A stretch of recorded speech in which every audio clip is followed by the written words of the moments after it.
Am I the a-hole for refusing to change my son's name for being the same as X's late child, who might have been mine? I'll try to break it down. I, 28 male, was with my ex-girlfriend for 2 years. We broke up in 2016 when I found out she's been seeing other guys behind my back. Around that time, she found out she was pregnant, but obviously there was doubts if I'm the father. I refused to be involved unless I knew for sure the baby was mine, but we never got confirmation. It was a stillbirth, and fortunately, I never got to know who the poor boy's father was. The thing is, she named the baby after me. That was something I wasn't comfortable with, since we still didn't know if he was mine or not. But I tried to understand she was grieving a baby, and myself too, sort of, in a way. Haven't spoken to her in years.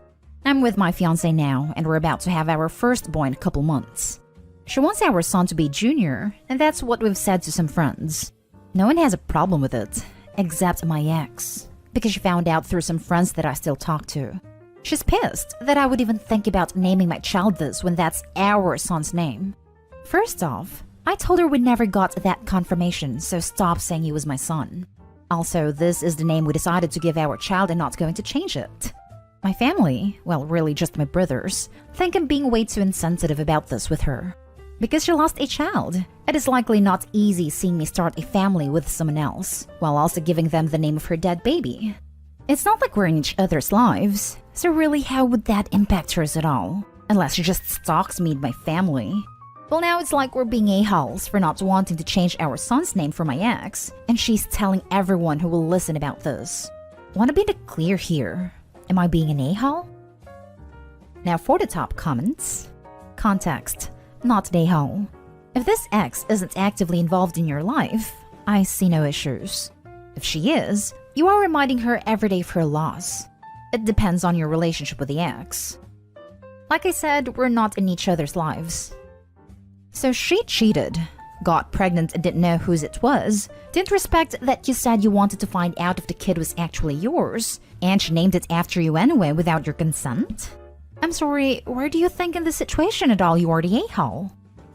Named a stillborn child as well, in which case it doesn't even make it onto any official paperwork. Not shaming those who do, I understand it can be a form of closure. But she didn't have any chance to get to know the baby with that name. It almost sounded like she told Opie she had named the baby after him way after the fact. Name your child Junior, and block your ex. Tell the mutual friends to shut their traps or end the friendship. Not the a-hole. This is the most insane not the a-hole baby name situation I've seen posted. Not the a-hole. I am sorry she had a stillbirth. It must have been very traumatic. She named the baby after you without your input or any verification regarding the baby's paternity. You've moved on with your lives. Why your mutual friends need to keep her updated on your life is beyond me. Either they just do or answer her questions. Your relationship with her is over. It was over before the stillbirth of her child. While she may consider naming your firstborn after you selfish or insensitive, I don't think it should stop you. Apart from a few mutual friends, you live completely separate lives and have no contact with each other. You and your partner have picked out your baby's name. It's no one else's business but the two of you. Now for the next story. Am I the a-hole for not giving my son the money I saved for his college fund? My son is 18 and is graduating high school. I started saving fund for him the day he was born. I always put a little bit in every week, as I do for my other kids as well. Over the years, I saved enough for him to go to college debt-free. He's always been a bright and hard worker. He ended up getting a full ride to his dream school. We are insanely proud of him. All was going well and he was happy and ready to accept. Until I mentioned that I will be able to use the money I saved for him on fixing up our home and putting the rest towards his siblings' funds. He got very upset at that and began to demand the money. I was caught off guard. I never expected him to react this way. Over the past week, he has been throwing tantrums, threatening to withdraw from his dream school and attend somewhere else. Last night, he came home and immediately started yelling at his little sister. He grabbed the plate of food she was eating and threw it across the kitchen. She ran to me crying. He came into the room, and when he saw me holding her, he said, "Yeah, hold your favorite child and ignore me, you witch." He left soon after and I haven't heard from him since. He ignores my calls and texts. My husband is furious and says that my son needs to move out immediately. I asked a couple of family members and they said that I am in default because I promised him the money and now I'm keeping it. I just don't know what to do. I'm scared that he will reject his full ride and attend a different school and go into debt and then demand the money. I've also never seen him so angry or call me a witch. I'm crying right now because my husband is pissed at me and him, and I have no idea where my son is or what he's doing. Am I the a-hole for not giving him the money? Should I just give it to him? You're the a-hole. You saved the money for your son. Your son worked his butt off and got in on a full ride, but he actually lost his college fund. So his high achievements changed nothing about his own situation, and you're the one that benefits from them. If you're proud of him, you don't take money away from him when he succeeds. I'm sure he feels like he got punished for being bright and getting a scholarship. That's essentially the message you've sent. You're the one that gets paid when he does well. Edit. I just want to be clear here that I don't think giving him the money right now is the way to go. But it is so rare to have your parents save that kind of money for you these days. I can only look back at my life at 18, 20, 22 and think how much of a difference that kind of money could have made in getting started. He may want to take an internship and need some cash to support himself, or he may want to go to graduate school, or he may want to buy a house. I think those are worthwhile uses of that money if it was truly intended for your son. I wish this was higher up.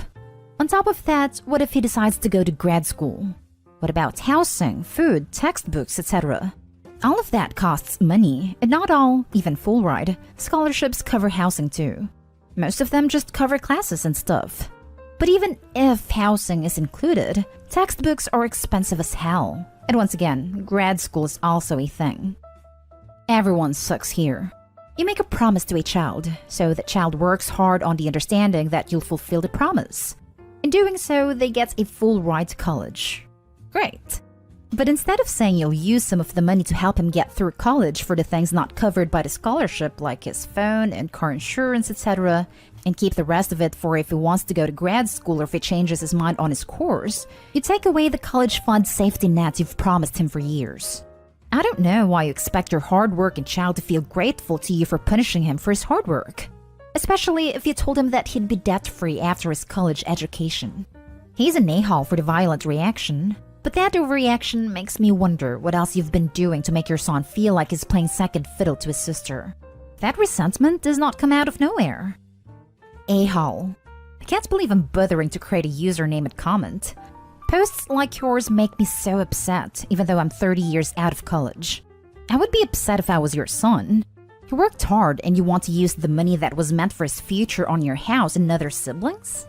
It could absolutely go towards his grad school. It probably pushed your son a bit to work hard to make you proud. Your comment, even though this may not be what you meant, is pushing him out the door and saying that he is on his own. That is how I would feel. He's young and at a pivotal, emotional time in his life. You kind of suck. And by the way, I'd ignore the throwing around of the word entitled in other posts. A bit overused. Do these people even have kids? If you are truly proud of your kid and not a jerk, don't gaslight him after years of promising that money was put aside for him. Next story is titled, Am I the a-hole for kicking my pregnant sister-in-law out of my car for throwing my coffee out the window? I, male 29, am not a morning person. Like at all. That's why I work night shifts and sleep in the morning. Days ago, I got back from my shift and slept for an hour, then my fiancé woke me up asking me to drive her pregnant sister to the doctor's appointment at 10 a.m. I was tired and was supposed to be sleeping, but decided to do it. I drove over to sister-in-law's place and she sat in the passenger seat and started complaining about bad smell in my car. She said a pine tree air freshener in the rear view mirror had to go, so I removed it. She then said the pack of smokes was bothering her, but I wasn't smoking. I smiled and put the closed cigarette pack inside a glove compartment. A few seconds later, we were stopping at a traffic light when sister-in-law started itching her nose. I looked at her and asked what's wrong. She pointed at my coffee, looked disgusted, and said the smell was making her nauseous, and told me to throw it out. I refused because coffee is my fuel. I get horrific headache if I don't drink it. Also, I paid for it, so there was no way for me to throw it away. She suggested that I drink it all at once then, but it was too hot. I had to take little sips, like, normal people do. Otherwise, my whole mouth would be damaged. I covered the top as a solution for her, but she got mad and said I was ignorant to dismiss a pregnant woman suffering like that. I started moving, and a minute later I saw her grabbing my coffee and throwing it out the window. I shouted, "What the hell?" And she told me that I never listen. I lost it, y'all. I just pulled over and told her I've had enough of her crap and kicked her out. She got into a screaming match with me, calling me names and whatnot. She wanted to get back in, but I locked the door and drove away, leaving her shouting. I got back to my place and my fiancé was at the door looking pissed as hell. She said she and her mom were livid that I kicked my sister-in-law out over coffee and making her miss her appointment. She reminded me I was being a jerk to her. I cleared the air on what went down, and I was still wrong for what I did. Am I the a-hole? Now for the comments. Not the a-hole. I've been pregnant 7 times. You know what you do in this situation? I'm so sorry, but the smell of the coffee is making me sick, and I'm working so hard not to barf in your car. But it's touch and go. Is there any chance we can ditch the coffee and I'll give you $5 to get a new one after you drop me? Throwing someone's coffee out the window is appalling behavior, even when you're pregnant. There's no excuse for it at all. Also, if the coffee is still too hot to drink and full, it's incredibly dangerous to throw out the window. What if it hits someone or another car or bird? This is completely unreasonable behavior. Not a hole. First of all, I'm not sure why your fiancé thought it was okay to wake you up after 1 hour of sleep. Lack of sleep causes accidents. Her sister probably knew about the appointment for a while. Should have found another solution. The sister-in-law being pregnant does mean you can be a peach for people who are doing you a favor. She threw the coffee out, you threw her out. Makes sense to me. She wouldn't have missed her appointment if she planned better or just behaved like an actual human. It happens a lot with her family. They constantly ask for me to drive them places. Why can't your fiancé take her sister to the appointment when you are sleep deprived? I can only sympathize about the air freshener as they are made with toxic chemicals that can cause headache, allergies for many, etc. The sister-in-law is an obvious a-hole for throwing out the coffee, but your fiancé's even bigger a-hole for feeling so entitled that you drive her sister to the appointment when you are sleep deprived. And why can't your fiancé take her or sister's boyfriend/husband, etc.? It's not even your job. My fiancé doesn't drive for medical reasons. Then your fiancé should not go around volunteering you for this. Now for the last story. Am I the a-hole for backing out of agreement to babysit for a single mom after she lied about her severely disabled, wheelchair user, 11-year-old son? I, female 19, started working as a babysitter recently, as I do during this time of year every year. I received a call from a single mother wanting me to babysit her kids while she goes to work from 8 a.m. to 6 p.m. I met up with her. I always first meet up with parents and see where they live and how many kids they have, etc, etc, etc. But I found what she told me a bit strange. She said she has been desperately looking for a babysitter who is willing to babysit her kids, but couldn't find one. I mean, the area is full of babysitters available. Her house was close enough and the money is good, so I was kinda confused by her statement. She introduced me to her 2 kids, 7 and 4. They were super nice and polite. We talked about schedules/routine/their regular rules, and we agreed on almost everything. First day of job, I arrived at her place at 7:30, and I was puzzled when I saw a kid in a wheelchair. I asked who he was, and she said that this was her severely disabled 11-year-old son. I asked if she was expecting me to look after him too, and she said he was part of the deal, but he wasn't. I didn't know about him and did not think I was going to have to care for a disabled child. She told me I was overreacting and gave me a list of duties, such as changing him and feeding him at certain times. But I freaked out and I told her no. I'm not capable of caring for a disabled 3rd kid in the house. We did not agree on that. I'm just a babysitter, not a carer, which what he needs. She said she wouldn't be worried as long as I'm an adult. Besides, that is like caring for an infant, and asked me if I had never changed a diaper before. But this is different. This is completely different. I blatantly said that this doesn't work for me and decided to not babysit for her. She got upset with me, saying I can't back out of an agreement now after I let her on, and she thought she chose an adult for this job, but I was being unreliable. But she initially lied and hid her 3rd son who's disabled and needs special care, and then expected me to go with the flow? She said that I should at least try for a week till she's got a willing babysitter because she can't leave her new job and stay home with the kids. She begged me to stay, even offered more money, but I decided to leave. I got home and my parents asked me why I left my new job. I told them what happened, and my mom looked dumbfounded, saying I put that lady in a rough place by basically bailing on her when she was counting on me. What? Lol, no. Why would she think that? She went on about her being a struggling single mom trying to make things work, but I was acting cowardly and selfish and short-sighted. I asked Mom, "Are you serious?" And she responded by asking me to put myself in her shoes. But she wanted me to care for a severely disabled child, and I honestly got scared. This is a huge responsibility legally. Morally, it was a jerk move for just quitting without giving her a chance to find a replacement, and she kept calling for hours. Am I the a-hole? Definitely not the a-hole, and she knew exactly what she was doing. Care like that is a lot and costs a lot more, and she was lying to rope you into doing something you neither wanted to do nor are qualified to do. That's like hiring someone to load lorries, and when they get there, telling them they'll have to drive them as well. But I don't have a license for one. Oh well, you're gonna have to now. No, that's not how it works. Yes, she can't find a babysitter because she keeps lying to them. Exactly.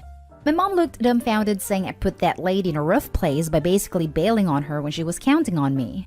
That lady put herself in a rough place by lying to her potential employee about what the job entailed and counting on guilt to prevent Opie from bailing on her when the truth came out.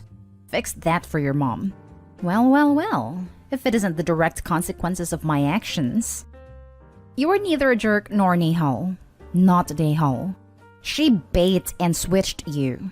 She's in a tough spot and all that, but her attempts to manipulate and bully you into caring for a disabled son despite your assertion you couldn't does make her one. Your mom is sympathetic, but to the wrong person. If she cares so much, she should babysit for the lady. Not the a-hole at all. You said yourself you're not a carer. What if something bad had happened? The kid's mom should have warned you beforehand. She changed the deal at the last minute. You're under no obligation to continue with a deal when they've changed the terms last minute. You did the right thing for you and for the kid. Your mom is just talking crap.